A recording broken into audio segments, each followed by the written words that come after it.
Lázár Ervin, a bárány felhőbodorító. Ez a mese két csavargó külső egyénről szól, meg mindazokról, akik szerepelnek benne. Nevezetesen Gepárd Géza alőrmesterről, Medve Medárd főőrmesterről, Vatkan Valdemárról és Szirénfalvi Szürkevarjú Szelénáról. De azért legfőbbképpen a két csavargó külső egyénről, aki a mese kezdetén éppen a négyszögletű kerekerdő felé ballagott nagy fittyekkel, vagy kis fittyekkel, nem tudom, mert a kisebbik csavargó külső elég gyakran mirget morgott, ha gyorsan mentek eképpen. Mit rohansz, nem szalad el az erdő, ha a nagyobbik lassított ekképpen. Hogy lehet így szammogni? Sose érünk az erdőbe. Most már nem is lehet kétséges, hogy a nagyobbik csavargó külső Mikka Makka volt, a kisebbik pedig Bacska Mati.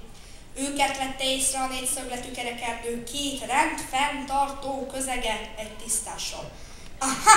Kiáltott fel Gepárd Géza alőrmester. Két csavargó külsejű? Isten hozta őket, mondta örömmel Medve Medárd. Aztán eszébe jutott, hogy ő főőrmester, és igen szigorú ábrázattal hozzátette. Irgum-burgum teremtette, szedte, vette. Gepárd Géza alőrmester majd elájult a meghatottságtól. De jó ég, ha egyszer majd ő is megtanul ilyen szépen beszélni. Eléjük vágunk a riadóautóval, rikkantotta. Medve Medárd bólintott. A riadóautó egy tölgyfal alatt szundikált. A riadóautó ugyanis maga Vatkan Valdemár volt. Ez ügyben be is festették kékre, és az oldalára egy fehér csíkot pingáltak, ahogy ez egy riadóautóhoz illik. Azaz, hogy egy riadó Vatkanhoz. Ébredj! Bökölte őt Gepárd Géza alőrmester. Csavargó külsejűek! Vatkan Valdemár nagy nyugalommal a másik oldalára fordul. Hát tudta, hogy ez nem lehet valami sürgős ügy, mert akkor Gepárd Géza saját lábán közlekedne, és nem a riadóautót helyettesítő Vatkan Valdemáron, azaz ő rajta. Hát már csak azért is, mert Gepárd Géza legalább 5-ször olyan gyorsan tud futni, mint ő, mármint Vatkan Valdemár. Jaj, mormogta. Csak feltöltöm az akkumulátoromat. Ezzel megevett 4 makkot, 2 borbolyagyökeret, 3 szilfahajtást és tévedésből egy folyami kavicsot. Az utóbbi időben kissé kemények a csigabigek, mondta mélabusan. Ebben a pillanatban ért oda melléjük Mikka Makka és Bacska Mati. Jó napot, mondták, ez a négyszögletű kerekerdő? Isten hozott benneteket, köszönt vissza Medve Medárd főőrmester, ez, és menjetek nyugodtan, mert mindjárt letartóztatunk benneteket, csak rendbe hozzuk a riadóautót. Ne jegyetek meg, esetleg szirénát is használunk, tette hozzá Gepárd Géza. Sok szerencsét hozzá, mondta Mikka Makka. És figy-figy, toldotta meg Bacska Mati, hogy ő is mondjon valamit, mert ő neki mindig kell valamit mondania. Okvetlenül. Ezzel mentek tovább. Vatkan Valdemár végre feltöltötte az akkumulátorát, igaz közben megette Gepárd Géza sapkáját is. Az alőrmester sivalkodott, de Medve Medárd megnyugtatta. Sapka nélkül is gyönyörű vagy, kerítsd elő a szirénát. Na, a szirénák elég nehéz volt előkeríteni, mert éppen napozott egy ághegyen, mármint Szirénfalvi Szürkevarjú Szeléna. Ő volt ugyanis a sziréna. Szirénázzatok magatok, mondta dühösen. Éppen akkor, amikor végre kisütött a nap.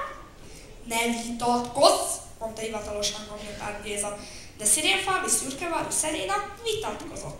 Kérjétek meg a Rigó Rezsőt, ő majd szirénázik nektek. Nem elég félelmetes, torkolta le az alőrmester. Végre elkészültek. Szürkevarjú Szeléna Vatkan Valdemár fejére ült, a hátára pedig Medve Medárd és Gepárd Géza. 4-es sebesség, rikkantott az alőrmester. Akkor recsegni fog a sebességvádom. Előbb 1-esbe tegyél, mondta Valdemár, és meg sem mozdult. Na jó, akkor 1-es, egyezett bele Gepárd Géza, kocogni kezdtek. Szürkevarjú Szeléna rikácsolt. Elég gyengén adod elő, mondta neki Gepárd Géza. Úgy szólsz, mint egy repett fazé. A varjú megsértődött, már lebbentette is a szárnyát, hogy elrepüljön, de Medve Medárd közbeszólt. Nagyon jól csinálod, Isten ilyen! Még Bölömbik a Balambéron és szélkiáltó Szidónián is túlteszel. Hát erre a varjú maradt és szirénázott tovább. Vatka Valdemár akkor már 4-es sebességgel haladt, hát ami csak annyit jelent, hogy 4-szer annyira lihegett, mint 1-es sebességben. A gyorsasága így sem növekedett. Egy kis fogyókúra jót tenne nektek, nyögtem. Azaz, hogy nekem tenne jót. Mondtam, hogy ne egyetek folyton, a legutóbbi útótok legalább 5 kilót híztatok. Én aztán nem, méltatlankodott Gepárd Géza. Én szilfid vagyok. Nem szilfid vagy, Gepárd vagy, mikor tanulod már meg? Mérgelődött Medvemedár. Csak nem azt akarod mondani, hogy én híztam 5 kilót? Dehogy, ilyet meg az alőrmester, dehogy, biztos szürkemarjú Szeréna hízott 5 kilót. Szeréna torkának adta szirénázás. Én? 5 kilót? Hát amikor össze-vissza fél kiló vagyok. Én ezt nem értem, mondta elgondolkodva Medvemedár. Én is csak félig értem, azaz, hogy félig nem értem, bizonytalakodott Gepárd Géza. Ha tovább folytatjátok, szándékosan defektet kapok, liegte Valdemár. Világéletemben utáltam a számtát, és különben is. Fáradt vagyok! Na jó, mondta ki Medvemedár, akkor viszlek egy kicsit. Vállára kapta a riadóautót szirénástól, gepárdostól. Csak akkor ültek vissza Vatka Valdemárra, amikor végre meglátták Mikka Makkát és Macska Matit. Szeréna szirénázott, ahogy a torkán kifért. Mi az? Félrenyeltél? kérdezte tőle Macska Mati. Őrült? Hát nem látod, hogy sziréna vagyok? Nem vitatkozunk, mondta hivatalos hangon Gepárd Géza, miközben fürgén lepattant Vatka Valdemárról. Le vagytok tartóztatva! Foglyokat nem szállítok, mondta gyanakodva Vatka Valdemár. A gépkocsinak beszél, utasította rendre Gepárd Géza. Mi az, hogy le vagyunk tartóztatva? kérdezte Vacska Mati. Hát az kérlek lassan azt jelenti, mormogta Medvemedár, miközben lassan lekászálódott Valdemárról, a riadóautó megkönnyebbülten felsóhajtott. Hát az kérlek lassan azt jelenti, hogy le vagytok tartóztatva. Nagyszerű! Örült Vacska Mati. Hát én még sosem voltam letartóztatva. Csend! Mondta ki Gepárd Géza. S ha szabadnak tudnom, miért vagyunk letartóztatva? Érdeklődött Mikka Makka. Hát mert csavargó külsejek vagytok, mondta Medvemedár. De hát hogy ne lennénk csavargó külsejek, mondta Mikka Makka, amikor tényleg csavargunk. Ajjajjajjajjaj, nyögött fel Medvemedár. Ez nagyot változtat a tényálláson. Tényleg csavarognak. Csak ő csavarog, kiabált Vacska Mati. Én nem. Csend, mondta neki Gepárd Géza. Majd Medvemedárhoz fordult. Munkakerülés, súgta neki. Aha, igazad van, csapott a homlokára Medvemedár. Munkakerülők vagytok. Csak ő, kiabált megint Vacska Mati. Én rengeteget dolgoztam. Csend, mondta neki Gepárd Géza. Medvemedárt megköszörülte a torkát. Szóval tehát akkor munkakerülésért. De hát hogy képzeled, szakította félbe Mikka Makka. Tudod, mennyit dolgoztam én? Na hát akkor halljam, mit dolgoztál? Szegezte neki a kérdés Medvemedár. Nézd csak az égre, mondta Mikka Makka. Nézzek, szegte átra a nyakát Medvemedár. A többiek is ezeget nézték. Mit látsz? Bárányfelhőket. Milyenek? Bodrosak. Na látod? Hát mi az, hogy na látod? Mit gondolsz, mitől bodrosak? Hát mitől?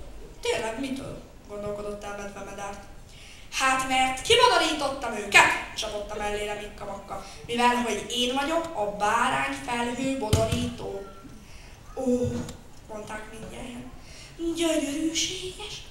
Engem is kibodoríthatnál? Sohajtott szirénfalvi szürkevarjú Szeréna. Na, akkor csak ezt viszik el, mutatott Gepárd Géza Vacska Matira, mert ez nem dolgozott semmit. Dehogy nem, siránkozott Vacska Mati. Mikka Makkának segítettem. Tényleg segített? kérdezte tőle Medvemedár. Mikka Makka felelet helyett az égre mutatott, nézzétek csak. Ott úszott egy bárányfelhő. Olyan kócos, hogy még. Na azt ő csinálta.